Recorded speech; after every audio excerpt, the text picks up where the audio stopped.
All right, so hello once again. Today we continue learning the Angular.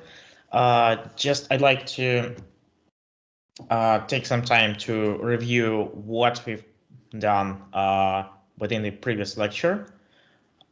We've created the to-do list application from scratch.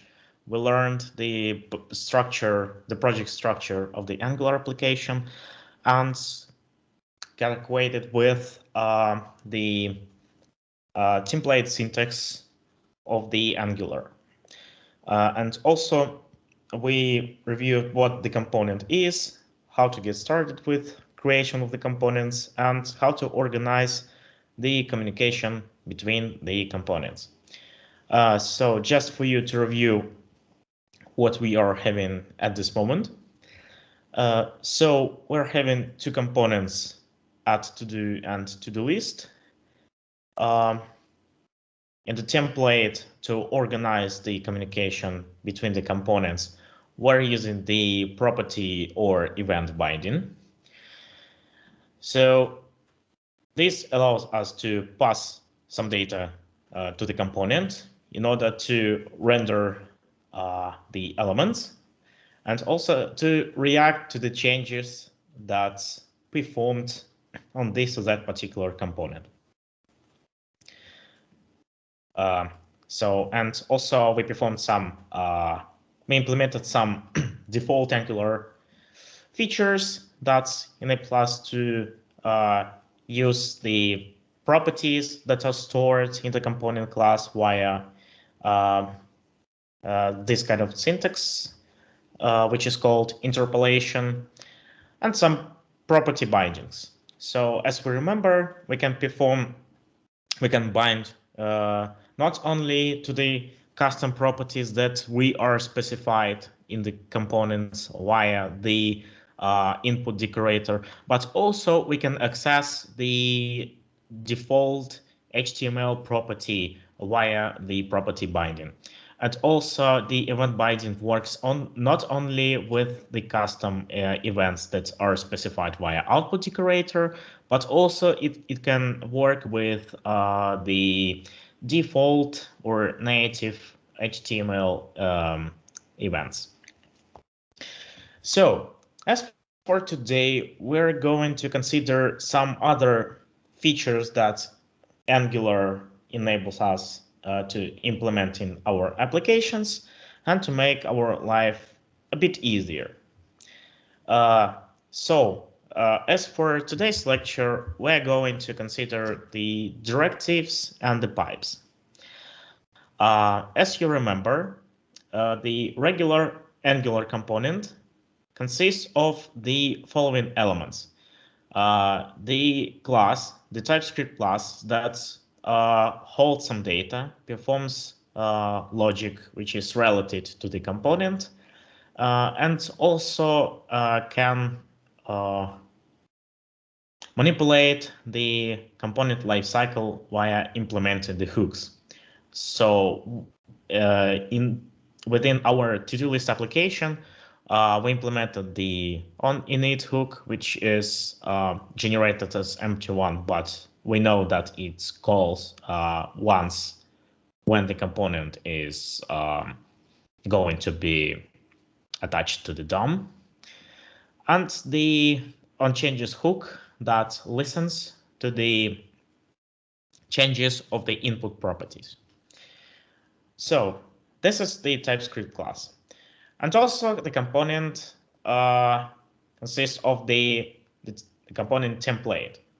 So as we know, the component is the combination of two elements, the TypeScript class and the component template. So why I'm talking about the component is just because the directive is very similar to the component. Basically, directive is a TypeScript class that is going to be attached to the existing DOM element and perform its logic or manipulations under the DOM element. So basically, if we consider the elements of the component once again, we can see that the components and directives are very similar, except the directive does not have their own template implementation. So it's used to attach to the existing DOM element. So what are the directives? So basically, component could be a directive with its own template. And there are also some other types of directives that we're going to consider shortly. Well, there are two types of directives. There are structural and attribute. Okay. So in order to get started with the directives, we're going to use the ngCLI to create the new directive and place it in some directory. Let's say this folder will be named directives. After we perform the ngCLI command, it will add the reference to the directive to the ng module. It's like we perform the import to the current scope of the module, and it will create a new class for the directives. Okay, so let's get a deeper dive into the directives and consider the attribute ones. These are pretty simple. So basically, we can say that attribute directive is a custom HTML attribute that can be used within the existing DOM element. And this how it looks like. So basically, these directives could be the syntax could be similar to what we've seen within the previous lecture. So it looks similar, like we perform in some kind of bindings. We can see that we can use our directive as just arbitrary property attribute. And also we can, within the current directive, at the same time, perform all kinds of the bindings, like property, event, and two-way data binding as well. Okay, so we know that the directive is used to be attached to the existing DOM element and perform some additional logic, like modifying the view of the element, or maybe to listen to some changes, and so on.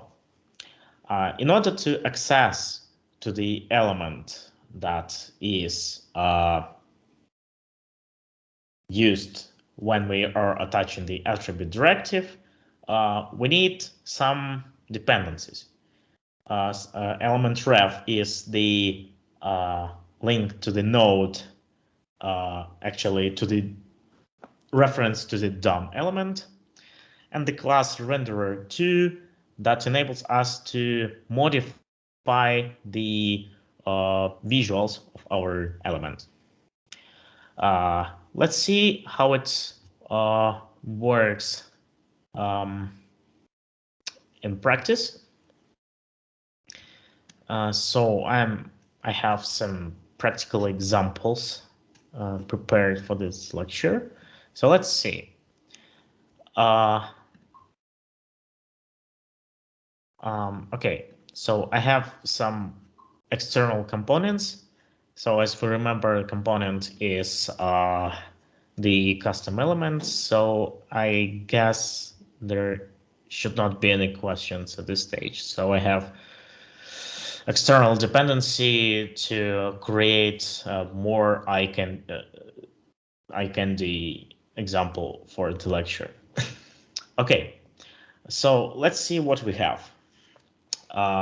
We have a bunch of the built-in attribute directives.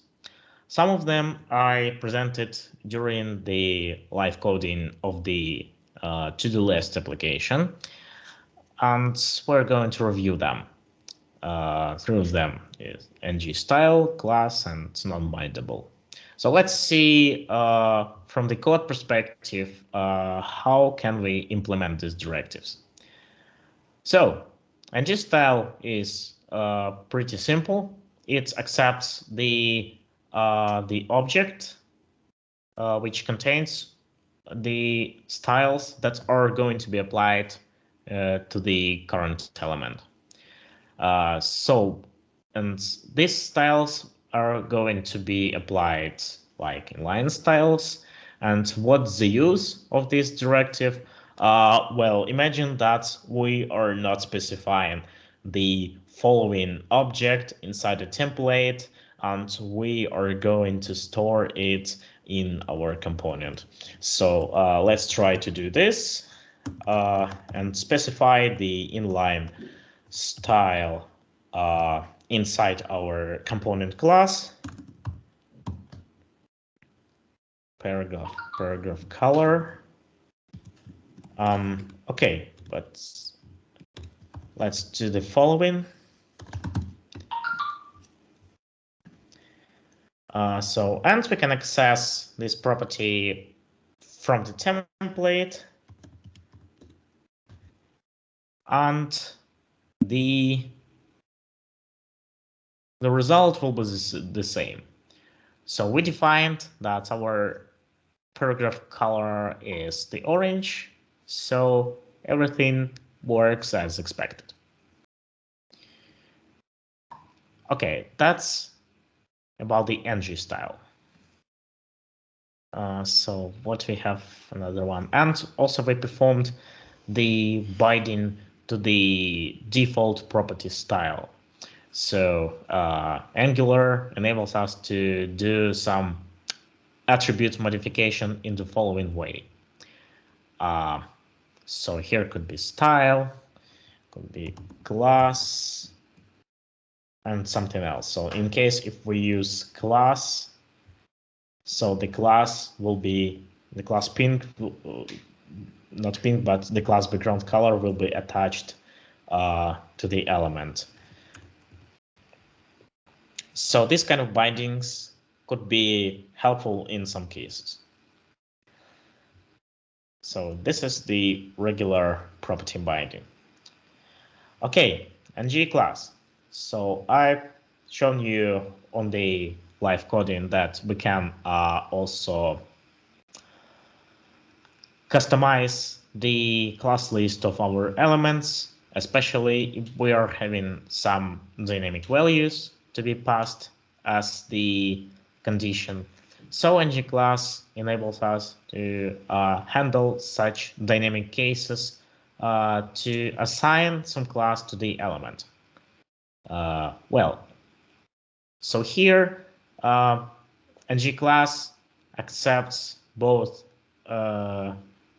such values as object, regular string, and the array. So it depends on the structure of your data. So you can hold the class list as the array of the classes, as the single string, and also if you have multiple conditions, I guess the most common case of usage of ng class is when you use the object. So inside the object, we are listing the properties that are the class names. In case the condition is true, the appropriate class will be applied to the style. In this case, only class bold will be applied to the first paragraph. As we see, the paragraph has class bold. But also if we specify true for the property which is called red, the paragraph will be red as well. Okay. So, and as I mentioned, so we can perform the default property binding for the class like in the following example. In case if we have only one dynamic class, and if we don't need to use the whole directive for specifying all the conditions. So this syntax could be useful. And in G non-bindable, it's, well, I guess it's mostly used for documentation purposes, especially if you are describing what the interpolation is. And in this case, Angular will ignore the interpolation syntax and display the braces as is. So like in this example. All right, this is that's everything for the default built-in directives. So I guess it's about the time to see how can we create our own custom directive. So we have a bunch of the directives that are created. So let's see how it works under the hood. So we have a simple directive called highlight. Like I mentioned, this directive consists of two dependencies. Well, by dependencies, I mean the class instances that are created by Angular when it creates the instance for the directive class. So these dependencies are resolved automatically.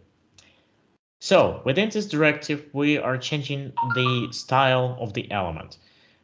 We are accessing the reference of our element, which is the regular DOM node, like you accessing it via plain JavaScript, and we're changing some style properties. And I have a comment on the 10th line. That's invocation of the renderer 2 is similar to what we have here. Here we can change the style, the background style as well. However, so why should we use the renderer 2 instead of accessing the properties of the DOM?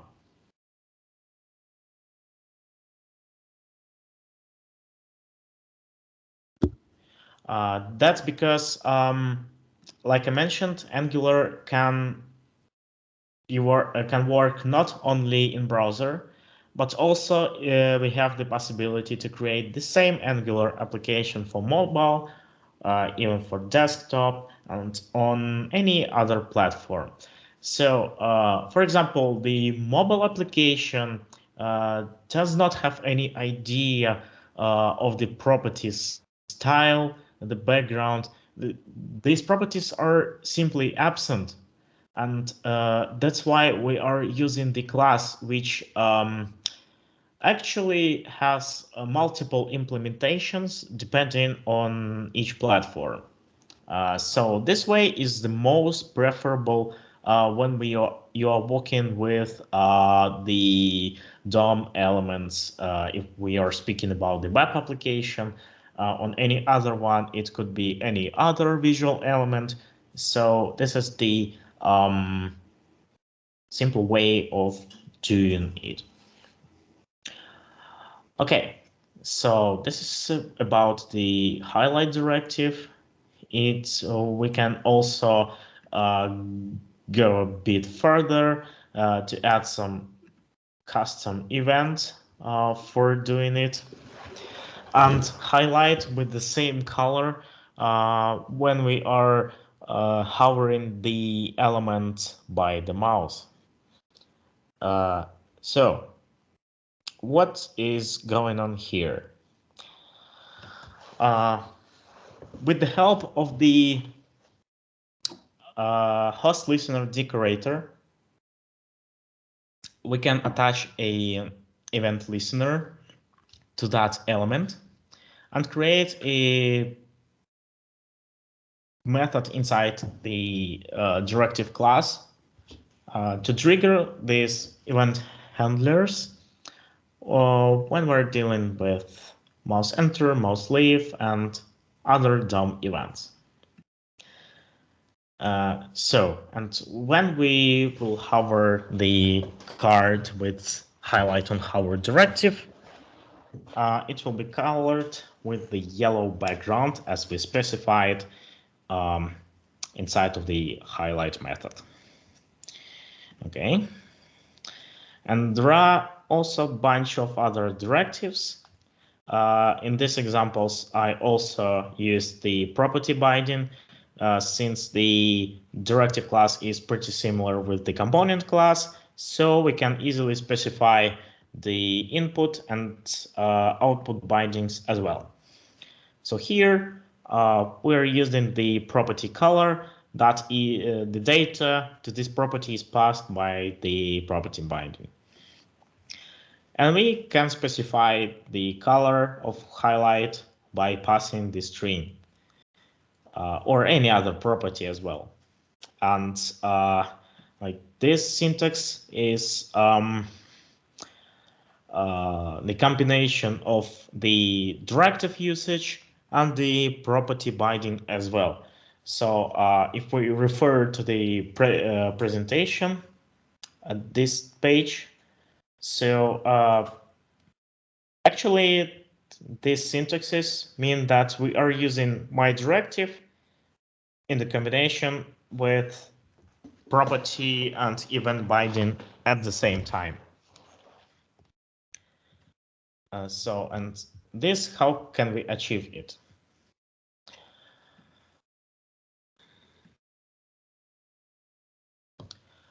Inside the input decorator, we can pass the name by accessing which we'll actually pass the property to the color. So we can customize the name, like the name that is accessible from the template, but not accessible. But the color name would not be accessible from the DOM element where we specified the directive. Okay.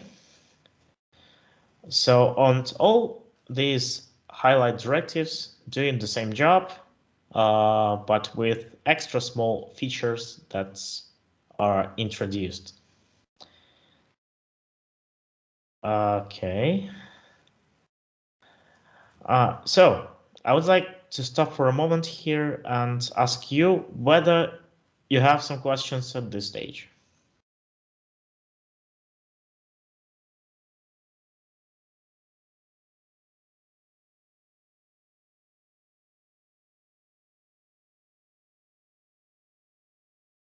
All right, I guess we can move further and see what are the structural directives.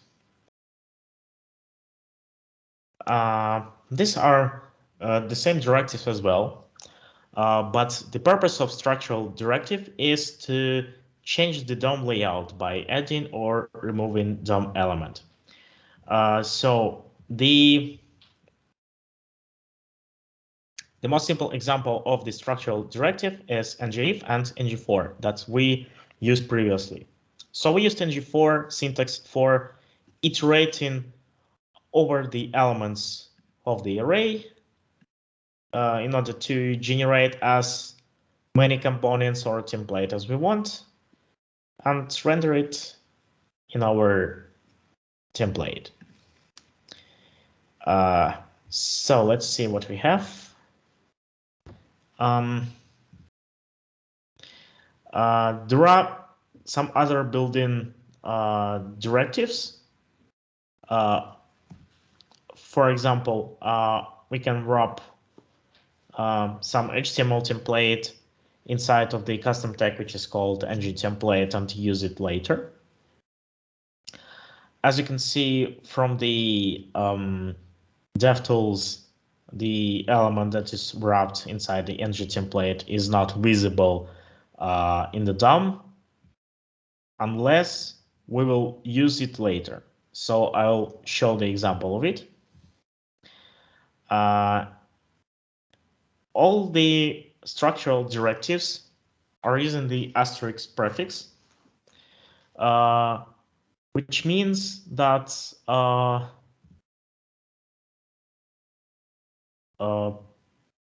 the template to which we attach the structural directive will not be visible in the DOM, and this template will be created under some condition. For example, the if directive, like this one. Let's see how we can use this directive from our examples. So basically it means that if the condition passed is true or false, show the element or don't show it at all. The important note here is that if the condition passed to the directive is false, the element won't be visible in the DOM at all. So the element is completely removed from the DOM. For example, here we have the paragraph with the text I'm never shown. And if we look at the DevTools, this element is actually not present in the DOM tree. So that's how not only the if directive, but also any other structural directive work. Okay. So back to our presentation and how it actually works regarding the if structural directive. Basically, it creates the ng template under the element on which we attached this directive and wraps the template by the ng template tag. That's why the element is not present in the DOM tree. And if the condition is true, the element is appeared in the tree. Also, there is an extra, I would say, syntax sugar for the if directive. It's when we are passing the template for else condition. Instead of having the following one. For example, if we have some condition, we would like to handle two cases, when the condition is true and when the condition is false. For example, if you have the list of some, I would say, to-do lists, and when the list is empty, we would like to show the message that the list is empty. And in case if list is present, we'll show the cards with the items. However, we have to create two ngIfs with opposite conditions. And instead of doing that, we can do it simpler via the else syntax. Else syntax accepts the name of the template. So in our example, I'm hidden paragraph will be never shown in the template, but instead we'll see that the else template is present, as we see in the actual result. Okay. So moving further,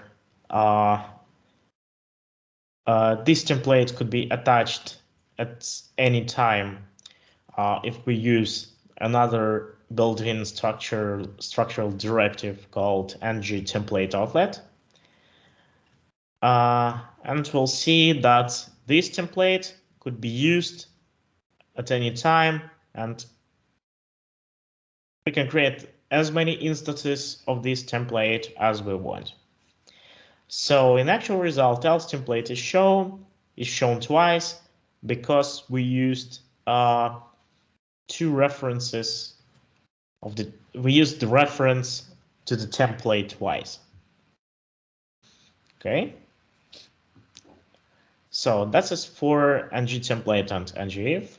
So there are a bunch of other built-in structural directives. For example, ng switch, which works exactly as in JavaScript, if you remember the ng switch case. So depending on the condition we passed to the ng switch directive, one of the paragraphs will be shown on the page. So on the current emotion, we have some property. Actually, we have enum property, which is happy. And we're showing the exact paragraph under this condition. I guess it's pretty simple. Okay. And ng4 we used on the previous lecture when we were implementing the TODO app is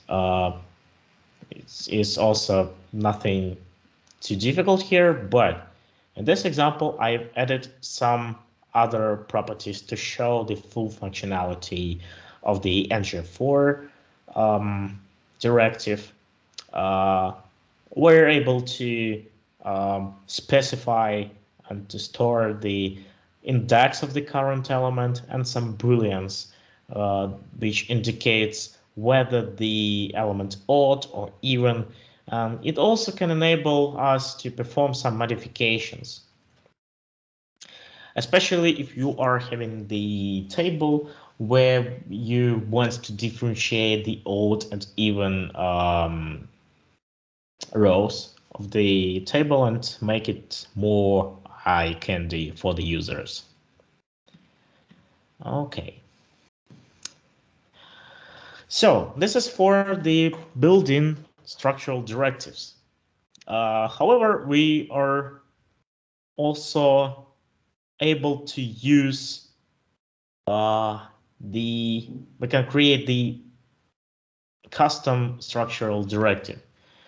So I don't have actually idea why I included ng switch here, but still. So let's consider the custom structural directive, which is created to use the opposite condition. So here we're having kind of other dependencies to make our directive structure. We included the template references to the element, and we used the view container to produce this element whenever we want.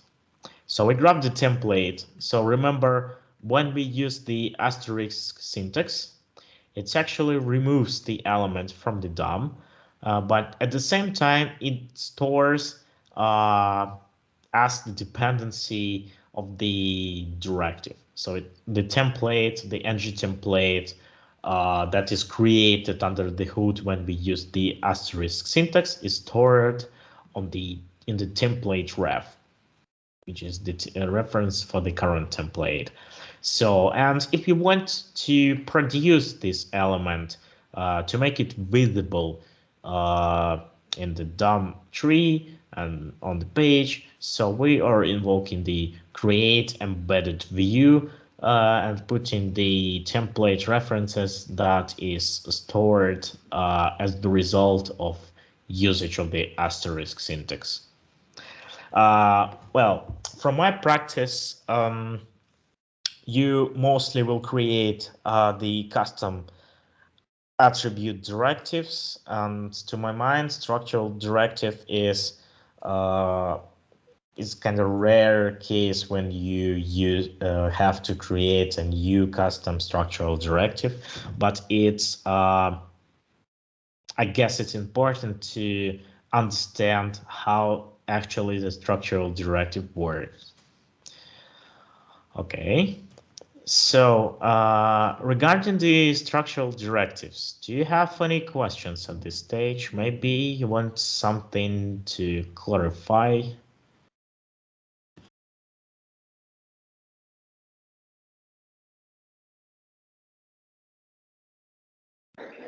No, I don't have any.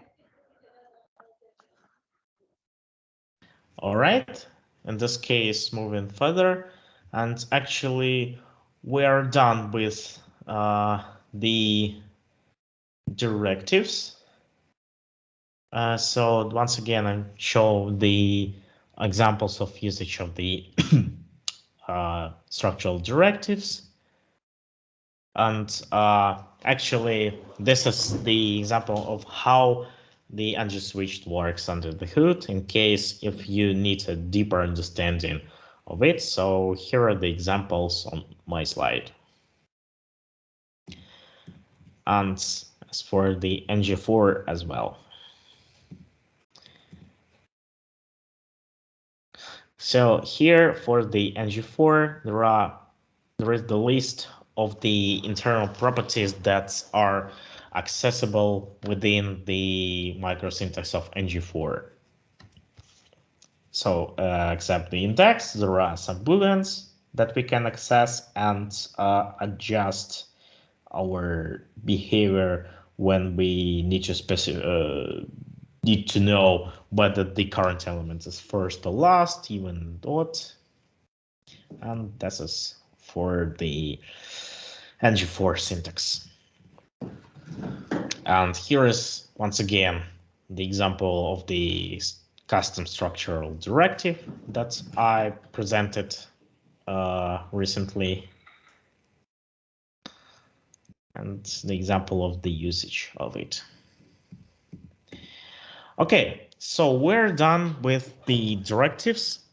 Let's consider another structure, another feature, which is the pipe. Basically, pipe is the helper class that allows us to transform some data which is passed to the pipe inside the template.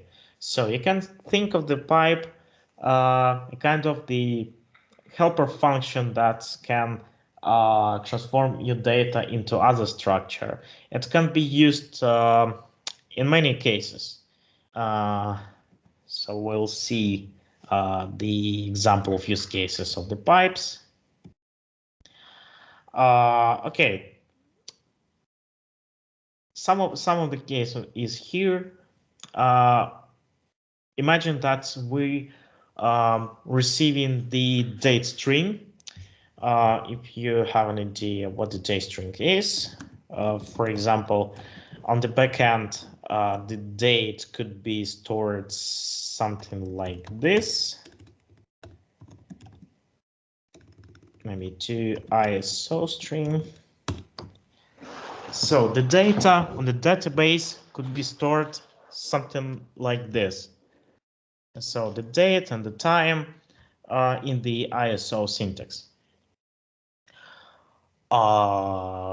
With the help, we need to transform this string into some other format of our date. Let's say we want to print the date, the months, and the year in the following format. So we need to print first the date, month, and year separated by the dot. And here, how we can perform if we use the plain JavaScript. Now in Angular, we can use just the pipe and pass the format of the date, which is the most suitable for us. So the syntax is pretty simple. Okay, and again, to start working with pipe, we need an ng CLI to create a new pipe that will be placed to the specified directory. And again, our custom pipe will be added to the declaration of the ng module. And this how this class looks like. Basically, this class has one single method transform that returns the value, which is going to be displayed in the template where we use this or that particular pipe. Okay. So this is the example of usage of the pipes. So we use the pipe symbol and specifying the pipe name to trigger the class, the pipe class, and also inside the pipe class, except of our value under transformation, we can also pass some additional arguments. So in order to do that, we are using the following syntax. And as you can see from the bottom example, there is no any limitations of how many times we can use pipes. Just because the pipe returns the regular value. So when the slice pipe triggered, it's actually what I've highlighted is the value, either string or number, and we can use the pipe again. So in it will result in the following one. Okay. Additionally, if there is a need to use the pipe inside the code, let's say the pipe by default could be used only inside the template, but if it consists of some crucial logic that is needed by your application, and if you want to use the pipe not only inside a template but also inside a code, let's say some sort of component, we can achieve it by customizing our metadata of the ng module or a component and pass the pipe here. And again, we can use the pipes as the dependencies and use the pipes as the regular object. So we simply invoke the transform methods of the pipe. Let's see how actually the pipe look like on the examples. There are numerous of default pipes that are specified in this page. I just briefly show you what are they. So as I mentioned, there is a date pipe that helps us to perform the that can format the date to any of the specified formats. So it could be useful instead of having the date object or ISO date string, we can transform the date at any format as we want by passing the argument, which is the format of the date.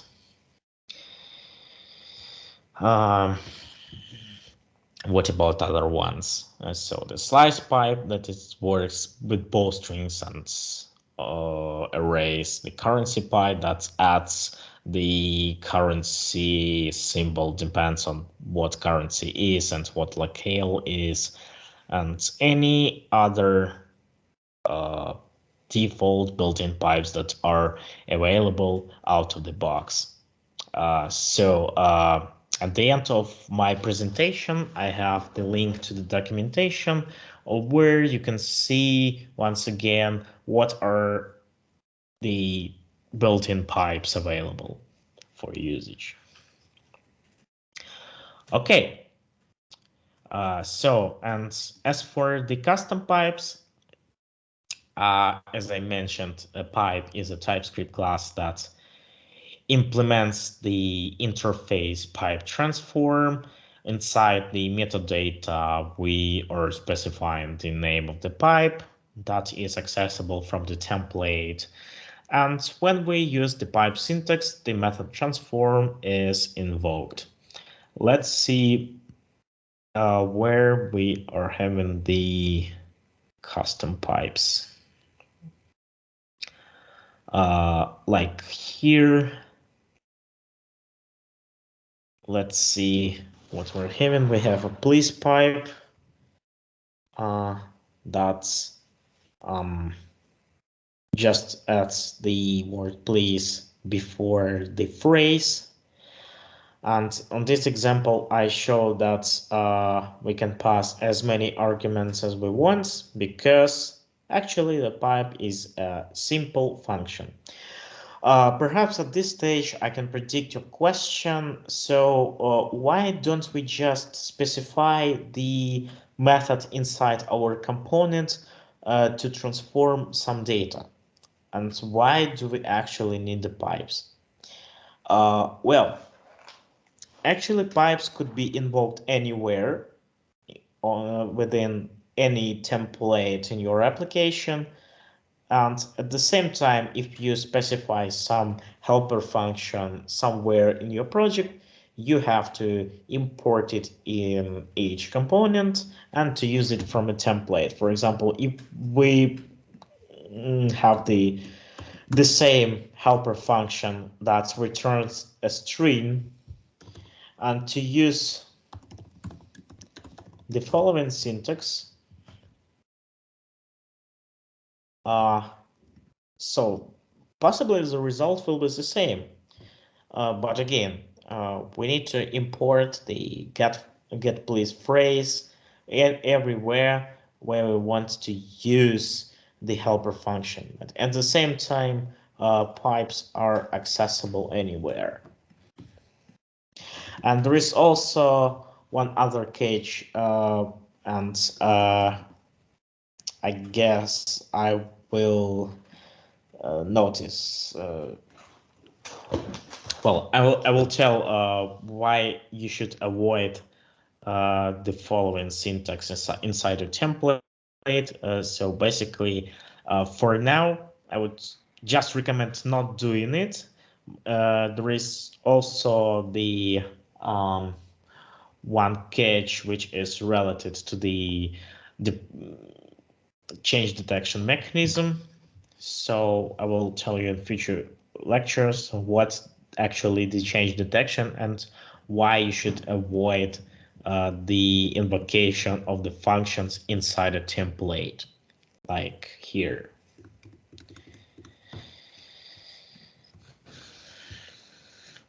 Okay, so this is for the custom pipes, and these look pretty simple. However, there is another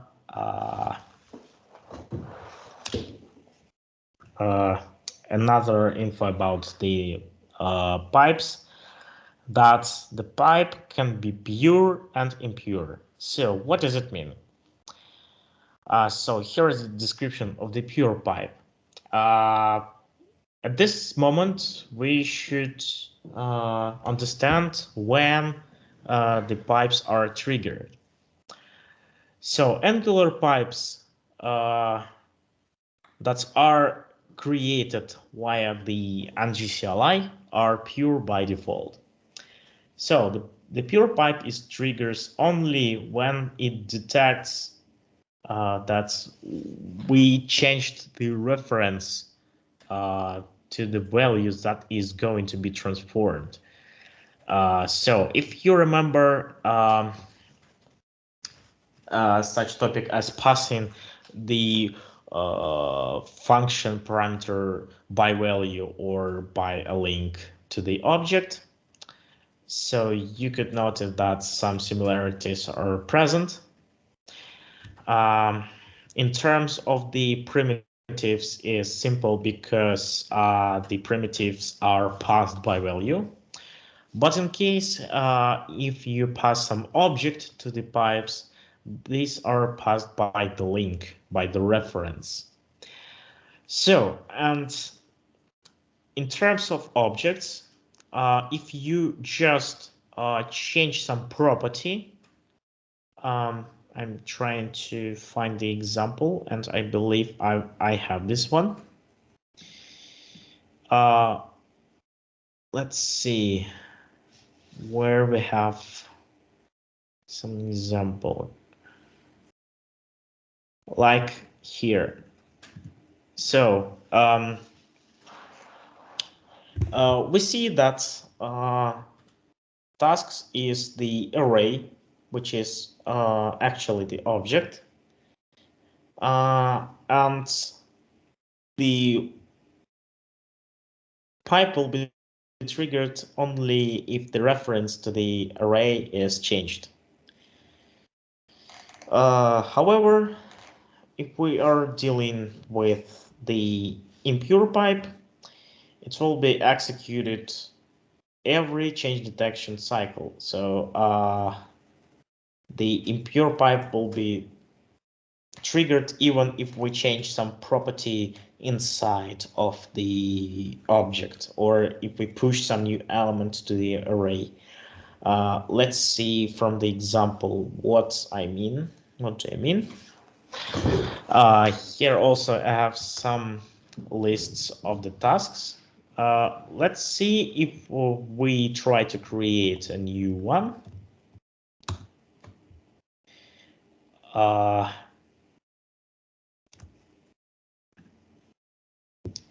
Okay, basically we are having the array with the object. We are trying to iterate over it. And when we trigger an add task, it pushes the new element to the tasks array. And filters the task by the status.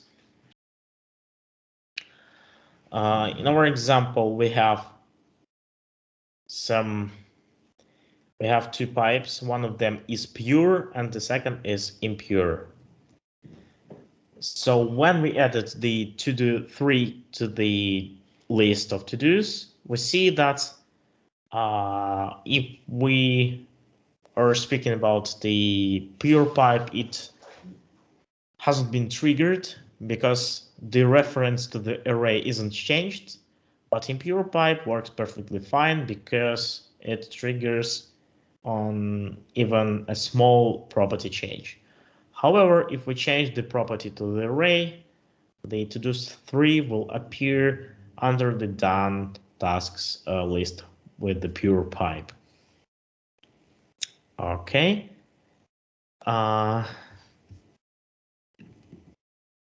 So there is another actually built-in pipe of the Angular which is called async, and possibly you will use it in your projects because async pipe can subscribe to the asynchronous objects and resolve it when it changes the state. For example, here in my example, data property of the class is the promise that is going to be resolved in 5 seconds. And instead of doing the following one, accessing the value that is resolved in the promise and setting it to my class, some class property, we can just subscribe it to the value inside the template. And this is how it looks like. And important note here that async pipe is impure because otherwise async pipe will not work with the asynchronous data. it needs to listen to any changes in the change detection cycle. Okay, this is everything about the pipes. Is everything clear for you? Do you have additional questions at this moment? No, I don't have any.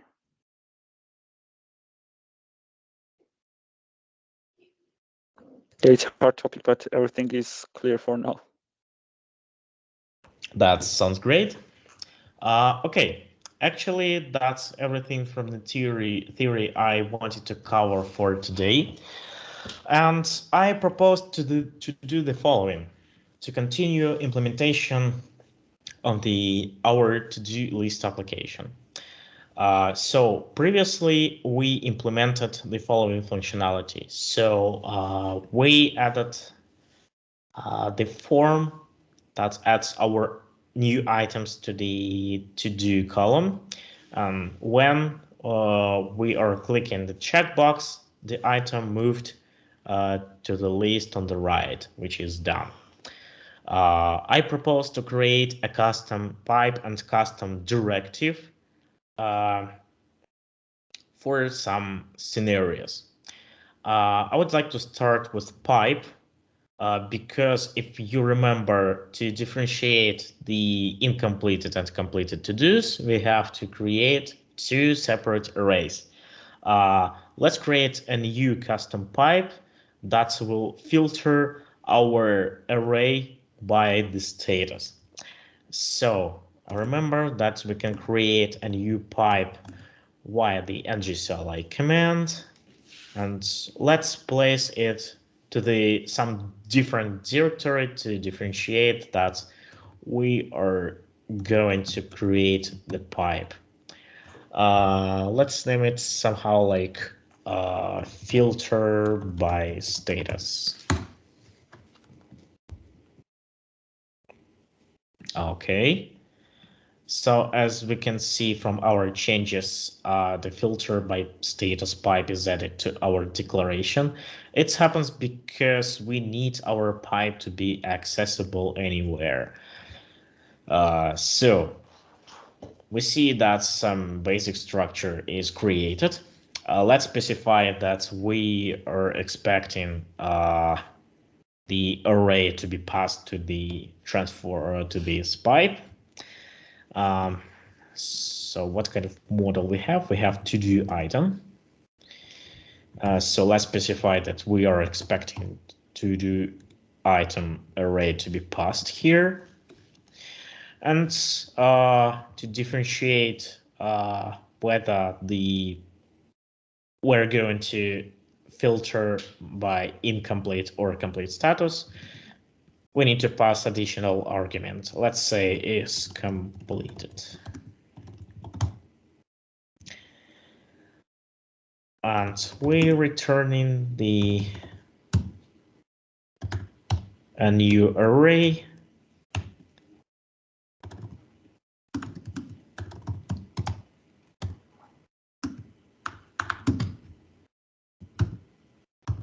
That will match our condition. Okay, so let's perform some refactoring at this stage. And instead of having these two separate arrays, listening to on changes,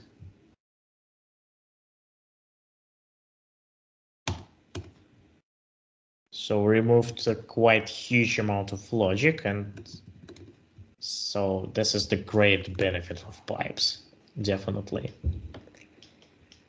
And so what we're doing here, we're accessing the to-do list and filtering it by the status.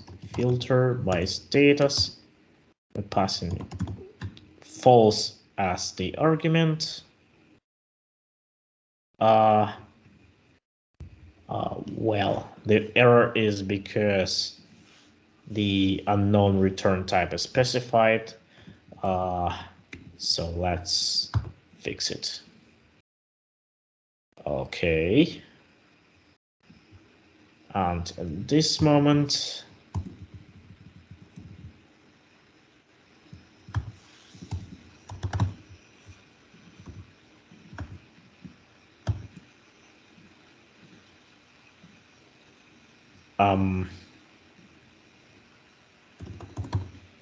let's remove some installed extension that I installed recently.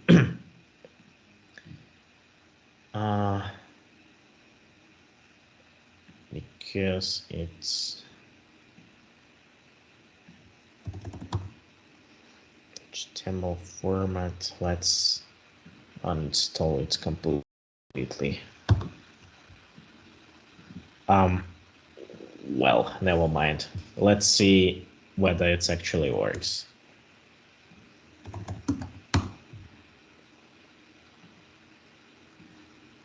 Okay. Filter by status don't actually work.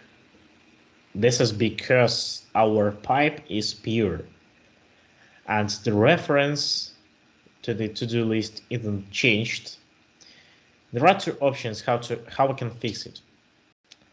The first option, we can specify that the pipe is impure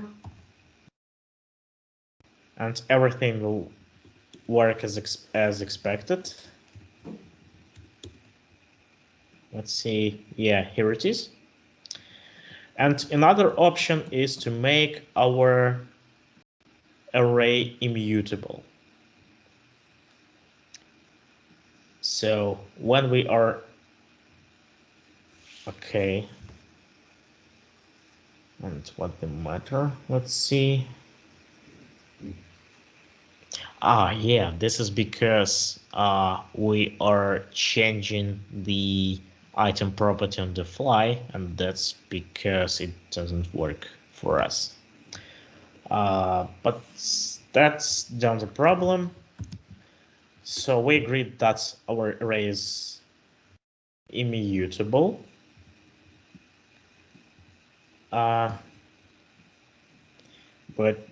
I propose to handle all the logic from the outside. Maybe we need to add some other events.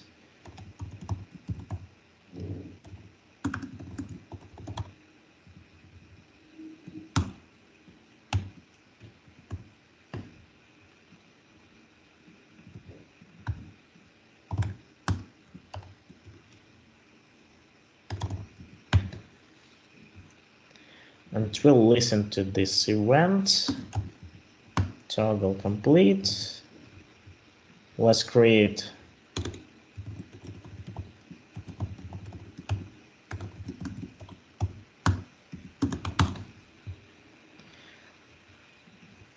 a new method. We're passing the argument $event because we pass the value via the event emitter. And since our array is immutable, let's say we want to do the following. Map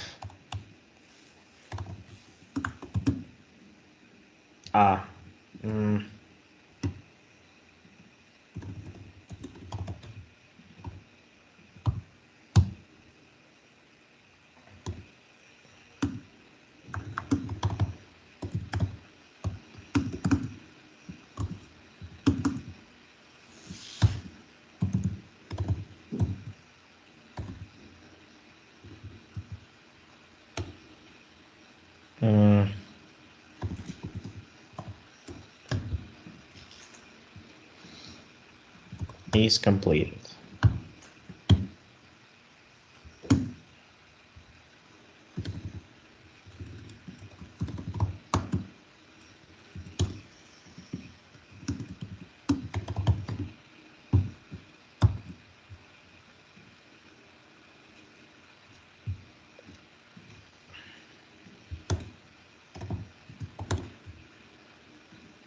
Yeah, it actually works as expected.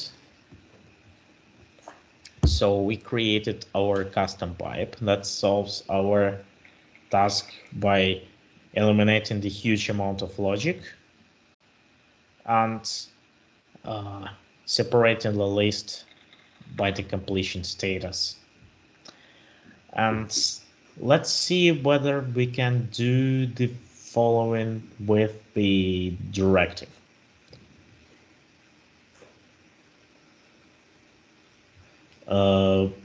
But I'd like to take some time here. Are there any topics to cover to clarify before we move on?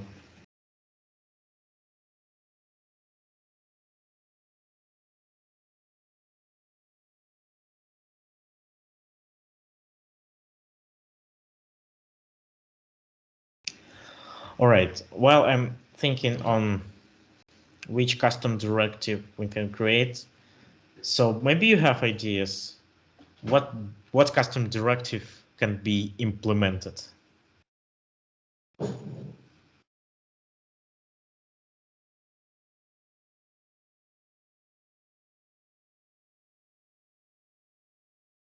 Oh, well, in case of no ideas, I would propose instead of using the ng class directive to use, instead of built-in directive, we can use the custom one. And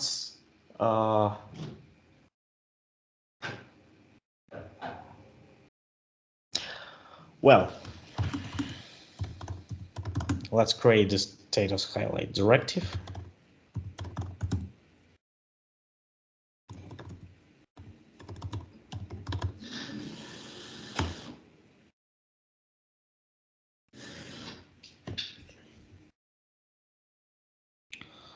So we have custom highlight directive. Remember that since we're going to create the attribute directive, it should contain the default dependencies like ElementRef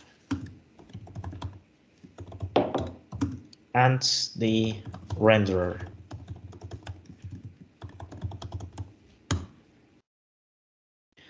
And since the directive and class components are similar, so the lifecycle hooks are also supported. So let's implement the onInit interface.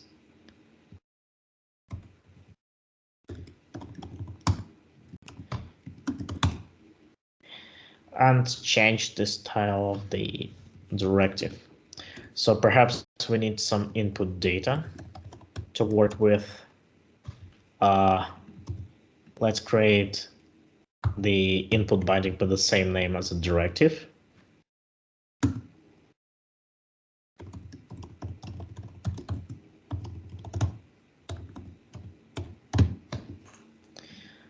And in case if the status is completed, we're going to add class to our element.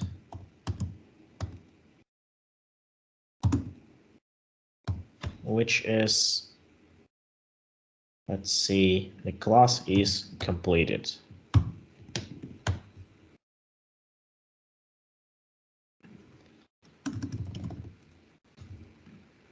Okay, and possibly we can remove the ng class reference and add our custom directive, which is status highlight item is completed.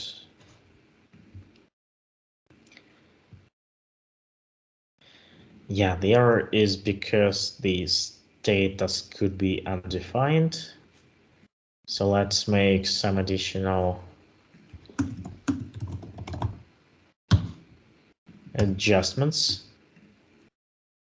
Let's see if the directive is performing. Yeah, so from the visual perspective, no changes are introduced, but we perform it in another way.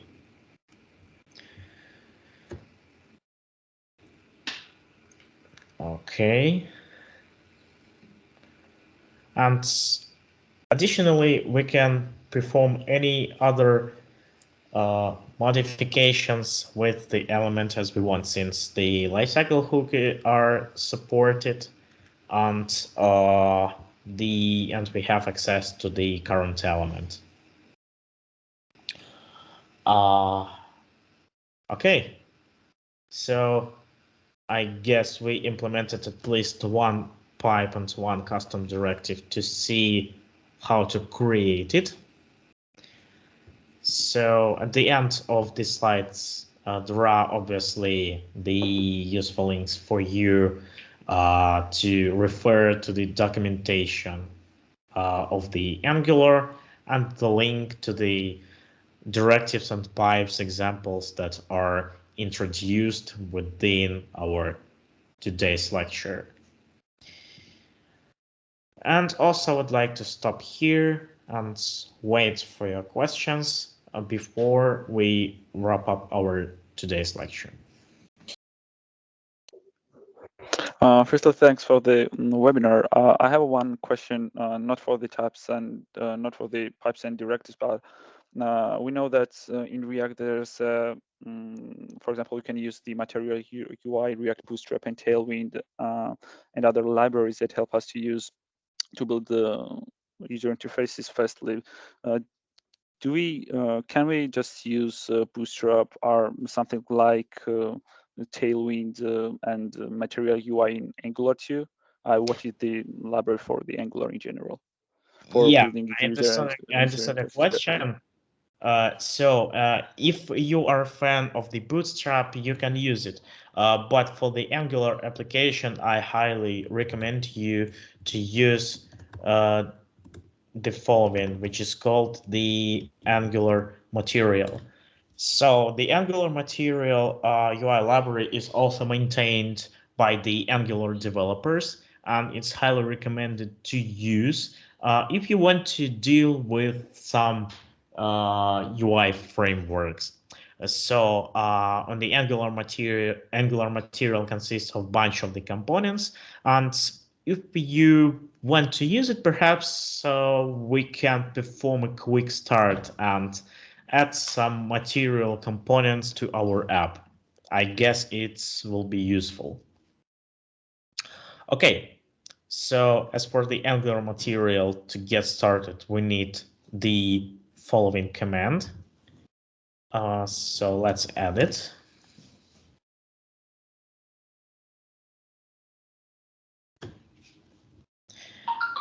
The Angular material will be installed. Yeah, we agree with it.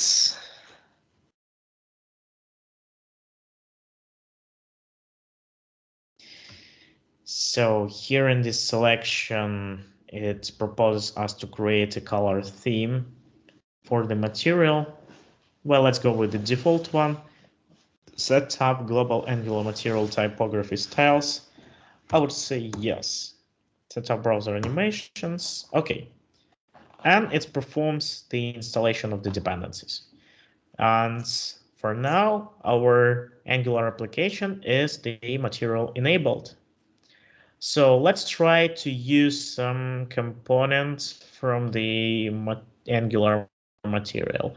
Let's say we want to customize our app a bit. For example, let's say we want to use the toolbar for the header. We want to add the material input and the cards for the to-do items. Well, let's start from the toolbar. And in order to use these components, here's the selector for these components. And actually, in my examples, when I presented to you the examples of the built-in directives and pipes, I used the Angular material. So how can we use it? So we can refer to the source code of the examples and see that toolbar is the wrapper of where we can specify some elements. So let's try to use our toolbar and wrap our header by the toolbar. But the selector isn't enough because we need to perform some imports inside our app module. To refer to the module that we want to import, we're switching to the API tab and see that in order to make the toolbar functional, we need this module to be imported inside our app module. Okay, so and to import it, we specify this module inside the import section. And let's see what we're having now. Okay, definitely something has been changed, but it's we don't have any color for the toolbar. Let's refer to the example so we can pass the property to the toolbar to specify some color, I believe. Okay. Well, perhaps in order to make the material UI work with the application, perhaps we need to restart our development server because the material modules aren't included into the application bundle and we need to recompile it. Yeah, as we can see, we have the eye candy toolbar and we can perform this same operation with all of the components. So Angular material, I highly recommend to use it with the Angular because it has a lot of benefits if we're speaking about the Angular application. So I believe I answered your question. Yeah, very interesting. So the one component you use was the mate card, I think, and that's from the material Angular. So yeah, thanks for this information. Exactly. So I used the material card, the form field, the example.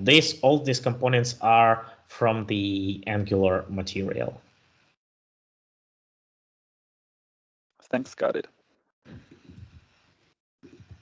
And we can do the following with the input. But definitely we need to import it and also to make the application more eye candy.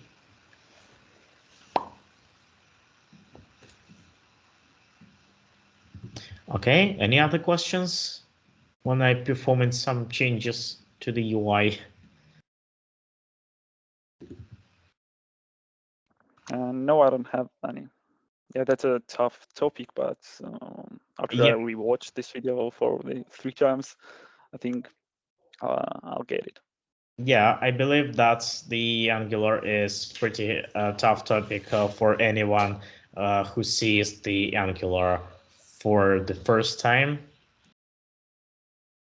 But in case if you still have some unclear items, topics, and questions, so you can easily reach me, as I noticed. But if you want to ask question to me, I suggest you to tag my name via Discord, or you can simply write a private message to me. Just because I simply won't be able to notice your messages. Okay, thanks. Okay, so I believe at this moment we can wrap up the lecture. And again, thank you for your attention and see you next week. See you. Thanks. See you. Thanks.